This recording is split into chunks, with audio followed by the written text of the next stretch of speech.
Olá, eu sou o Cleiton. Eu sou o Fernando. E eu sou o Daniel. E nós estamos aqui para mais um Na Roda com Cristo. E hoje iremos trazer algumas perguntas e responder algumas dúvidas sobre a igreja. Vamos começar aqui, e eu gostaria que vocês falassem primeiro um pouco sobre jejum. Bom, o jejum, ele nada mais é do que um estado de uma pessoa que ela se abstém de se alimentar. É uma situação de abstinência parcial ou total de alimentos, ou por um certo período, tipo de dias ou de horas ou de tempos, conforme a pessoa que jejua ela acha necessário.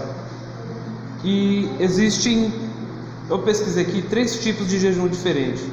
Por exemplo, os católicos, eles têm na sua cultura e na sua religião, da sexta-feira santa, eles não comerem carne vermelha. Eles se abstêm da carne para se alimentar de outros tipos de carne, talvez frango, peixes, enfim. E para os judeus existe um dia que é chamado Dia do Perdão. É uma data muito importante para o judaísmo. Ela é festejada com a prática do jejum total, além de celebrações religiosas.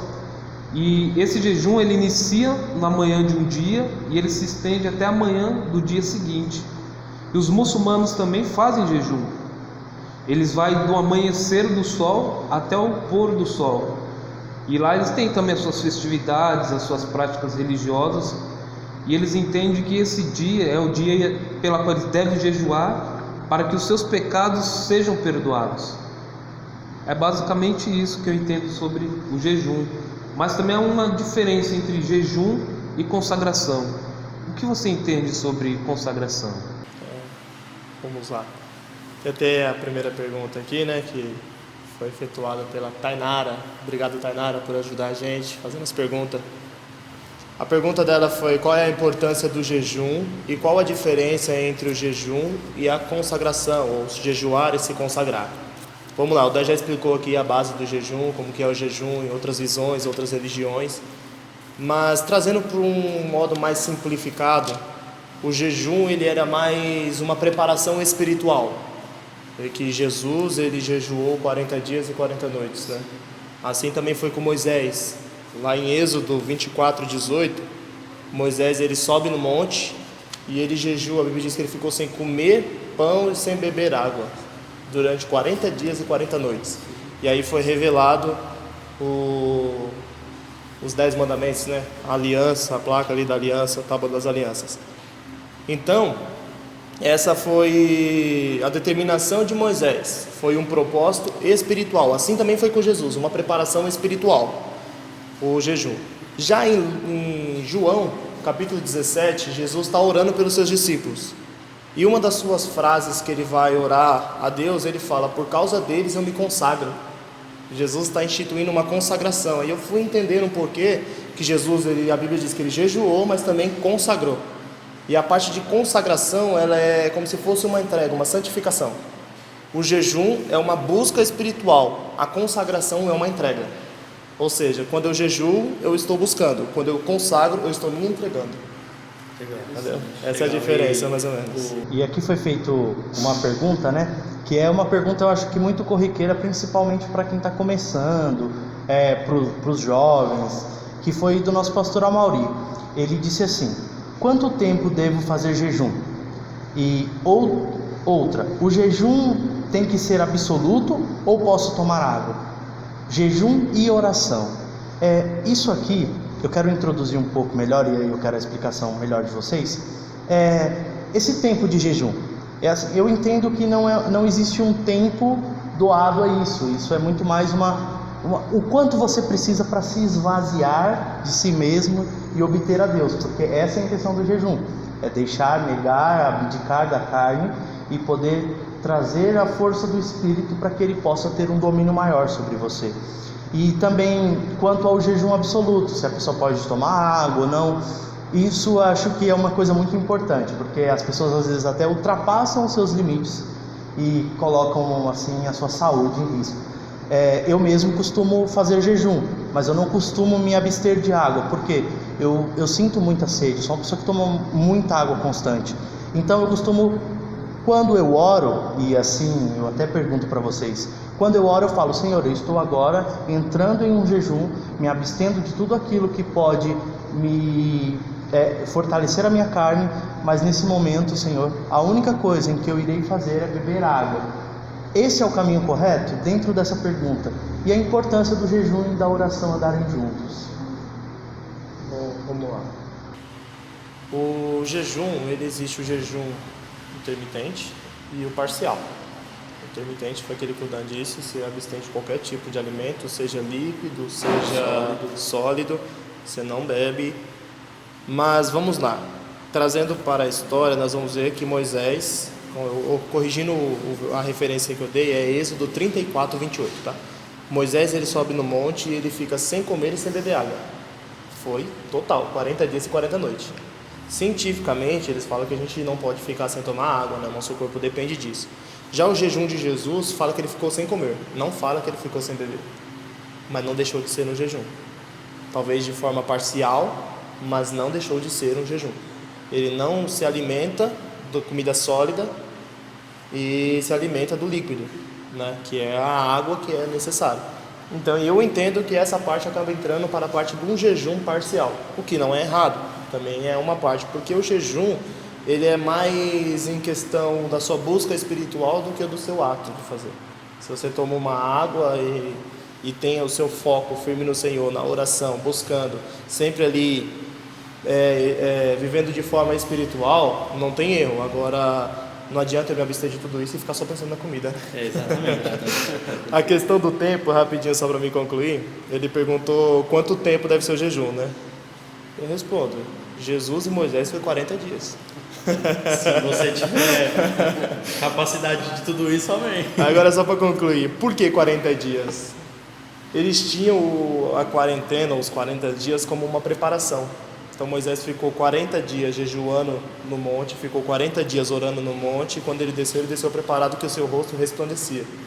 Israel ficou 40 anos no deserto, quando entrou na terra prometida estava preparado para conquistar. Jesus ficou 40 anos jejuando, e então ele foi para o deserto para ser tentado e estava preparado para ser tentado. Então 40 é uma preparação. Nós vemos que Jesus, ao ressuscitar, ele ainda ficou 40 dias na terra antes de ascender aos céus. Então traz um símbolo de preparação.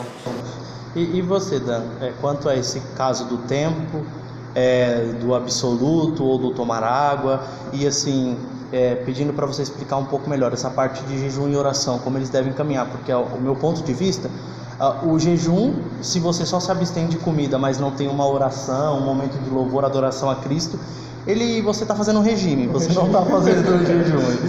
E assim, eu queria que você trouxesse um pouco mais para a gente sobre isso. Quanto ao tempo, eu acredito que ficou bem explicado pelo nosso irmão Fernando. Vai da capacidade de cada um. Não adianta você querer ir além do seu limite e prejudicar a sua saúde. Quanto parcial ou total, também vai de acordo com as suas condições de saúde. Por exemplo, se você é uma pessoa que toma algum medicamento para algum tipo de tratamento, pressão, diabetes, se você ficar muito tempo sem comer e sem beber água, consequentemente vai gerar algum tipo de efeito que vai pôr em risco a sua saúde.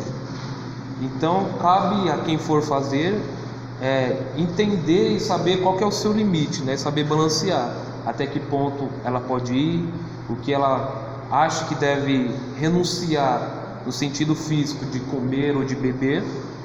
E a oração é muito importante, porque o jejum em si, o ato de ficar sem comer ou sem beber, ele não é o X da questão, mas sim a intenção pela qual você fica sem comer e sem beber.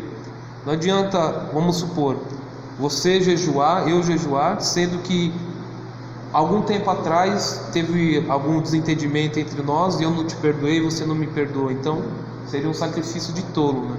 Ou seja, o jejum, ele não agrega só o jejum, é toda uma vida com Deus, é toda uma separação, como o nosso irmão Fernando falou. Não adianta você jejuar, se sacrificar, sendo que a sua vida não está no altar do Senhor, você está com intriga com seu irmão em casa, na igreja, tudo isso vai ser em vão. É verdade. Então acredito que quando você renuncia as suas vontades físicas para fortalecer seu lado espiritual e busca em oração e busca se acertar com o seu irmão, se acertar com Deus, acho que tudo é válido. Legal.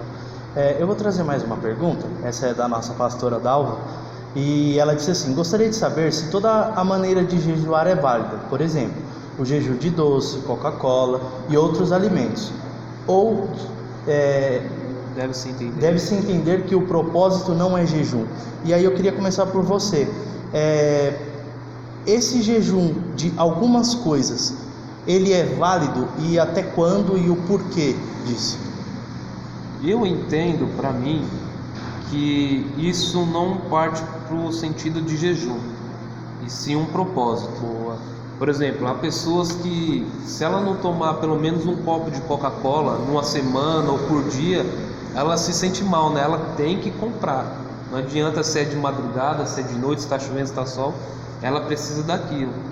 Então, se ela quer, entre aspas, se libertar talvez de um vício que ela tenha, de comer doce, de tomar Coca-Cola ou de qualquer outra coisa do tipo, e ela entrar com um propósito e falar: não, vou ficar essa semana sem, porque eu não quero mais ser dependente disso. Eu entendo que seja por um propósito e não por um jejum. Muito bom.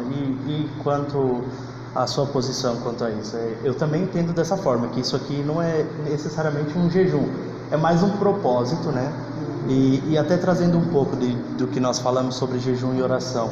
É porque é assim, irmãos, o jejum, ele serve para nos enfraquecer e fortalecer o espírito. Só que o espírito também precisa ser alimentado, não é verdade? O espírito precisa do alimento, e o alimento dele é a oração, é a adoração, porque ele está dentro de nós como consolador, mas ele precisa ser alimentado para poder, como eu posso dizer, com gemidos inexprimíveis daqui a pouco interceder por nós diante de Deus, né? Porque o jejum, ele não é imediatista, ele não é para agora, para esse momento, muitas vezes sim, mas é para um dia de fraqueza, o espírito estar fortalecido e poder não deixar você seguir por um caminho contraditório. Certo. Mas quanto à sua posição, irmão Fernando, sobre essa pergunta? Bom, acho que eu falei, né? Ele, alguns classificam como jejum parcial, mas acho que o jejum parcial é mais a questão do alimento sólido e sim manter o líquido, desde que seja água, né? Coca-Cola já quer demais, né? Agora vamos lá, eu creio que isso parte de um princípio, de um propósito. Muitas pessoas falam que Daniel jejuou 21 dias e não foi um jejum, foi um propósito. Exatamente. Não se contaminar com a comida deles, com a gordura, com as coisas que eles tinham a oferecer, os manjares, e sim apenas os legumes. Foi o que ele comeu. Isso não foi um jejum, foi um propósito. Muita gente aí o pessoal fala: teve o jejum de Daniel jejuou 21 dias. Não, foi um propósito. Entendeu? Ele ficou sem se alimentar da comida feita na Babilônia, né? Que eram os manjares da Babilônia. Ele preferia comer ali os seus legumes, preparado especialmente para eles ali. A Bíblia diz que eles ficaram mais robustos, mais fortes, mas não foi um jejum, foi um propósito. Então, a questão de você se abster de uma Coca-Cola ou de qualquer outro alimento, como eu já vi pessoas fazendo o propósito de não assistir TV, não usar internet, redes sociais. Conheci uma pessoa que fez um jejum de um ano, um propósito de um ano sem tomar refrigerante, e Deus respondeu o propósito, porque na verdade Deus responde à intenção. Sim. Né? Então, independente de qual seja o propósito, se abster desses alimentos não é um jejum, é um propósito. Agora, quando é geral, é um jejum. Vai depender muito da intenção. Legal. Eu vou trazer mais uma pergunta. Aí tá assim, é da nossa amiga e pastora Terezinha, que diz assim: gostaria de saber qual a importância do cristão estar subindo ao monte para orar, pois a palavra nos relata que após ter jejuado, o mesmo subiu ao monte para orar. E aí entra aquilo que eu acabei de explicar, né? Ele jejuou, então ele enfraqueceu a carne, agora ele foi fortalecer o espírito dele. E assim, eu queria desmistificar um pouco esse caso do monte, porque as pessoas veem como um lugar muito mais santo, sendo que na verdade é a intenção que a gente sobe lá, né? E eu gostaria de começar com o irmão Fernando. Vamos lá. O jejum de Moisés foi no monte. Ele jejuou 40 dias no monte. Os judeus, eles tinham por si muito essa busca nos montes. Vamos ver que sempre que Moisés queria falar com o Senhor, ele subia no monte. Josué tomou esse mesmo princípio. Aí quando chega Jesus, ele toma os mesmos princípios, o Monte das Oliveiras e assim por diante, né? Teve Elias também, foi no monte. E assim vai por diante, muitos buscando no monte. Trazendo para nós hoje em dia, e segundo aquilo que Cristo explicou, não há necessariamente uma obrigação ou um princípio mais profundo de ir buscar no monte. Isso é mais opcional. Tanto que o lugar recomendado por Jesus foi no quarto. Exatamente. Entra no seu quarto, fecha a porta, que aquele que contempla o secreto, a intenção, ele vos recompensará. Até porque, assim, quando você vai no monte, ali você clama em alta voz, você grita, essas coisas. E os judeus, eles tinham isso em praças, em esquinas, nas sinagogas. Eles iam lá e eles começavam a gritar, suas orações eram altas para que todos pudessem ver o que eles estavam fazendo. Então Jesus fala, ó, você quer um conselho? Vai para o quarto, fecha a porta, que aquele que contempla o secreto, ele vai te recompensar. E se Pensarmos por esse lado, pegarmos o secreto de Moisés, era no monte, porque ele morava dentro de uma tenda e o povo buscava incessantemente por ele. Então era onde ele conseguia se retirar. Era um momento de privacidade, só né? com Deus. Sim, exatamente.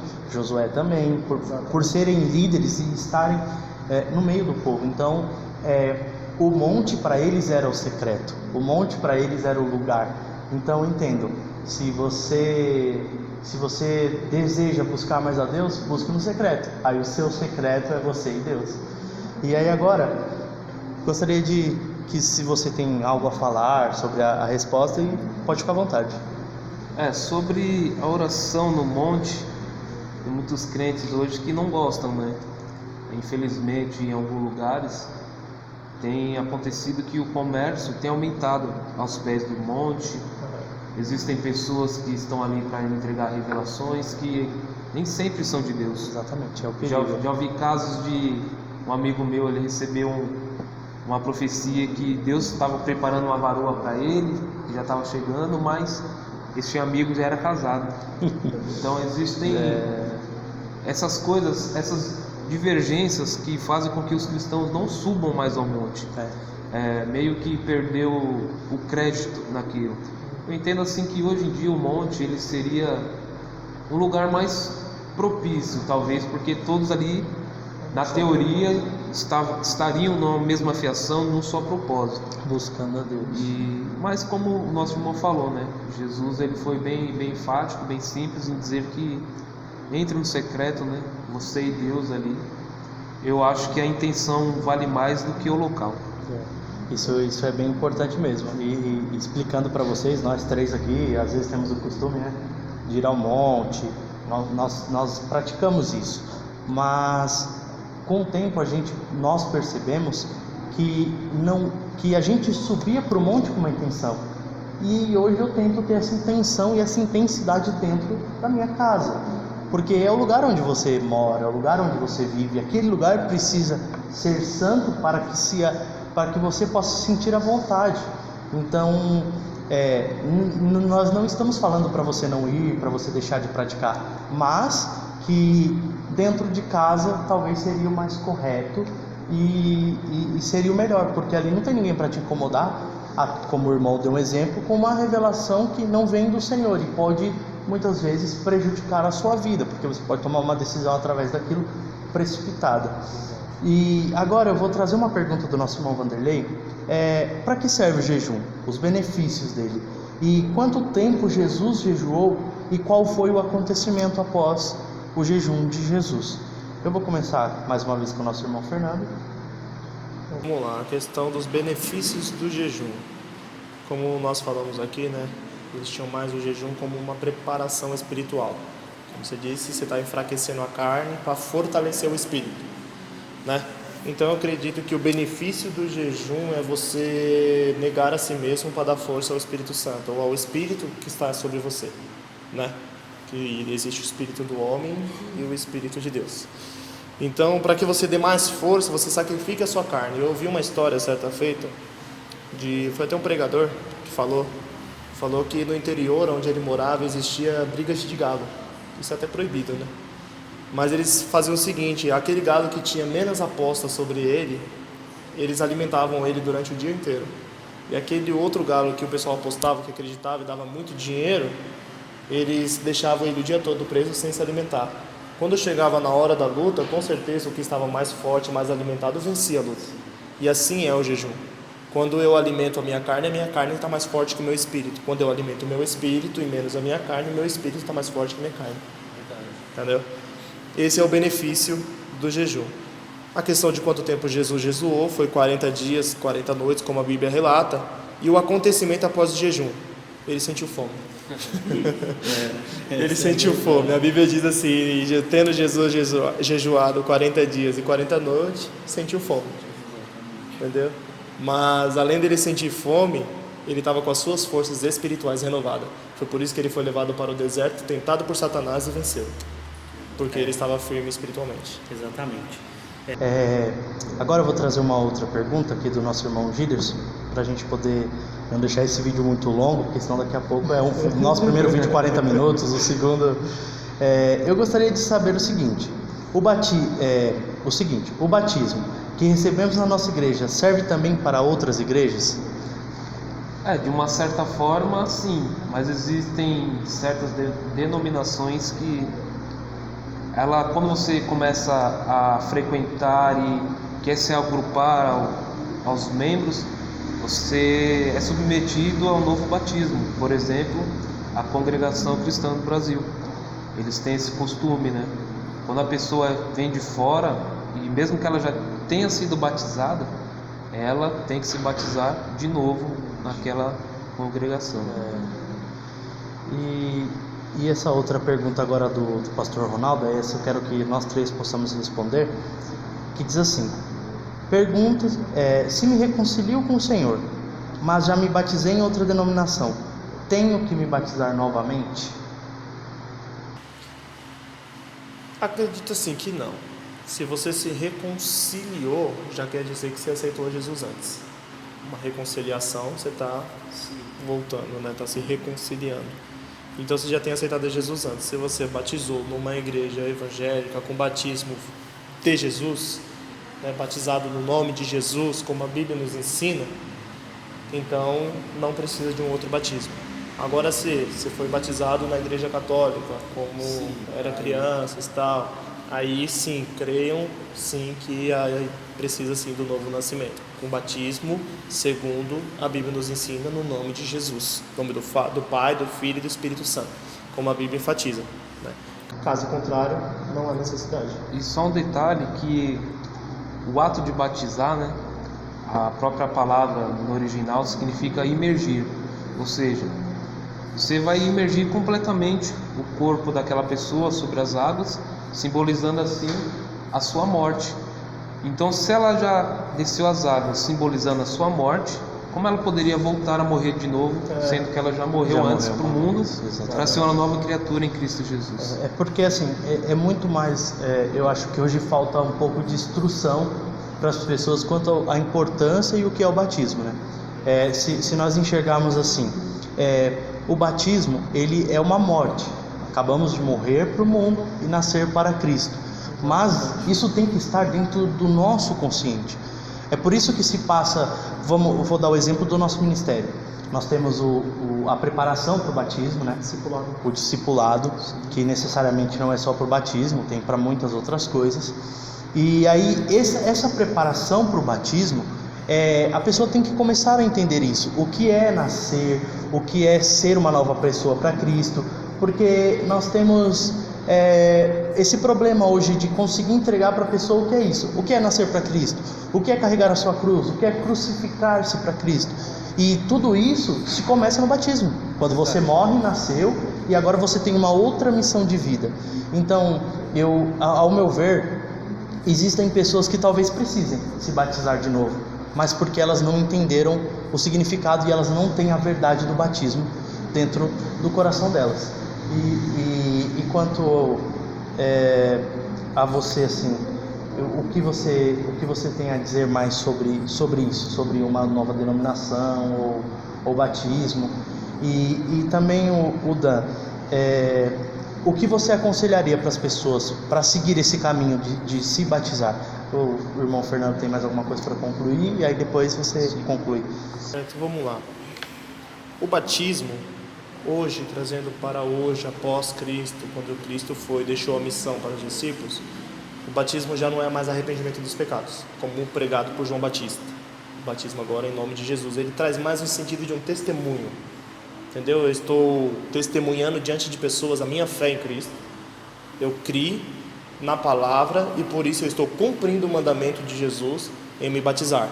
Então é mais essa questão de uma fé, de uma ordenança de Jesus que ele deixou, em querer deixar esse testemunho de vida. Sou batizado no nome de Jesus. E o batismo foi aquilo que o Dan falou.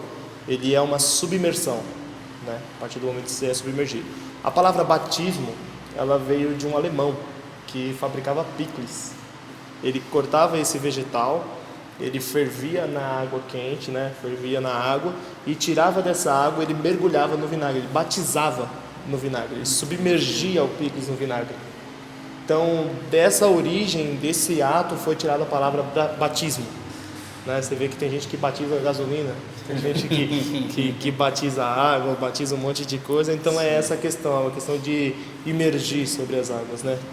É mais essa questão. Então não é jogando uma aguinha na cabeça ali que batiza. Esse é o verdadeiro batismo. Agora eu vou pedir para o nosso irmão Dan estar dando esse respaldo para ele. Eu aconselho para os jovens, para os mais velhos, independente da idade, vocês terem um momento de se aprofundar mais sobre o assunto com os seus líderes, com os seus pastores, porque o batismo ele não é uma coisa simples, que você vai lá, se batiza e está tudo certo. Tem todo um significado, um peso espiritual, onde ali após você ser submergido às águas, no momento em que você volta como uma nova criatura. Você está abdicando, assim como o jejum, a pessoa quando ela se abdica de não se alimentar, após o batismo você vai ter que fazer essa renúncia constantemente, dia após dia, para que você não deixe a sua carne falar mais alto que você. Uma vida de pecado que você tinha antes, agora você não vai poder mais. Então, você chegue mais aos seus líderes e tire mais as suas dúvidas. Agora vamos encerrar com essa pergunta aqui da nossa pastora Gisele, que diz assim: gostaria de saber qual a diferença entre dízimo, aí a gente entra numa polêmica bem grande, e oferta. Qual o efeito espiritual de cada um na vida do cristão? Pode começar, irmão Fernando? Obrigado. Dízimo. O dízimo é o quê? É o 10%. Trazendo o original já é a tradução, com a tradução. É o 10%.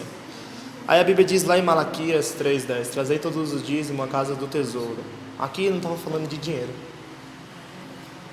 O dízimo que ele estava falando aqui era das plantações, dos grãos e dos frutos colhidos, era das primícias. Então, quando ele fala para que haja mantimento na casa do Senhor, ele está dizendo o mantimento mesmo de alimento. Até porque existia um povo que era alimentado por aquilo. Exatamente, existia um povo que era alimentado por esses mantimentos. Então, quando a Bíblia diz: trazei todos os dízimos, trazei todos os 10% da sua primeira colheita, dos grãos, do trigo que era plantado, as primícias dos frutos que eram retirados, eles tiravam os 10% e levavam para a casa do tesouro. Isso construído já dentro do templo por Salomão, já tinha a casa do tesouro.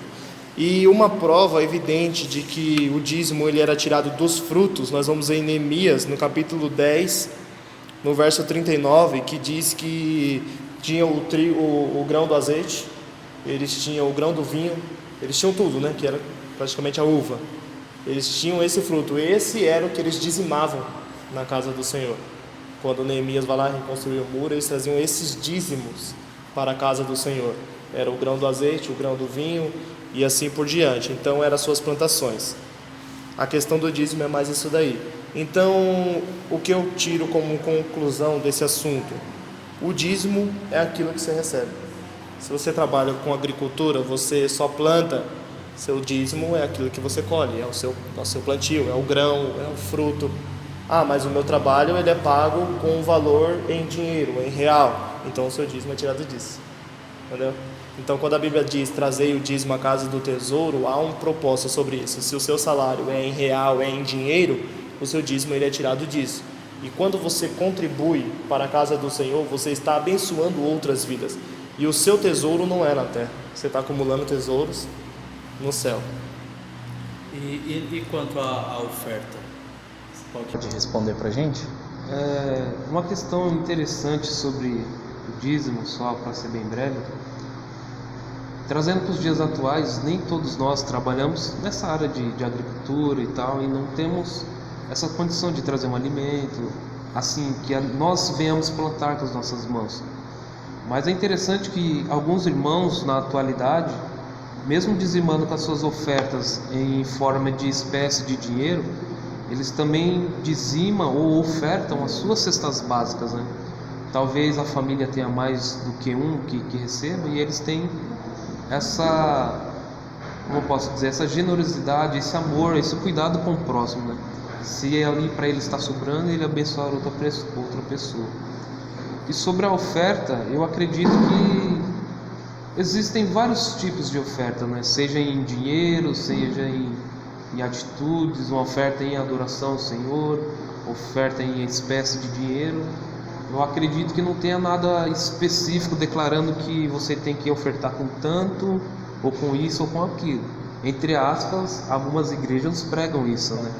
Se você tem que dar 10 mil para você comprar um tijolinho no céu, não acredite, mano. É verdade. Não acredite. Porque lá não vai nem ter tijolo, nem lá onde está escrito na Bíblia que lá vai ter tijolo. Paulo enfatizou em 2 Coríntios 9:7. A oferta ela é voluntária, segundo você sente no seu coração. Exatamente. Não adianta a gente ofertar 10 mil, 100 mil e não for de coração. Mas vale você dar 10 centavos, 5 centavos de coração, aquilo que você só tinha aquilo para passar muitas das vezes um mês. Mas ali o seu coração, sua fé, o seu ato voluntário vai contar mais do que o valor em si. Exatamente. Nós agradecemos a vocês que assistiram o nosso vídeo até aqui, e eu gostaria de pedir para vocês que vocês possam deixar o like de vocês, compartilhar esse vídeo com toda a comunidade cristã, para que a gente possa continuar esse canal, possa continuar esses tipos de vídeo. E se vocês gostarem, vocês deixem no comentário aí o que vocês gostaram, se vocês tiverem mais perguntas, para quando formos fazer outro vídeo nesse formato, podemos responder as dúvidas que vocês têm. Eu agradeço a todos vocês e estamos aqui para receber vocês de portas abertas, com os nossos braços abertos. Nós nos encontramos na rua Nancy Silva Cabral, no número 441, no Parque Continental 2. Nós somos o Ministério Nascidos de Deus, e fiquem com Deus. Até mais. Paz do Senhor.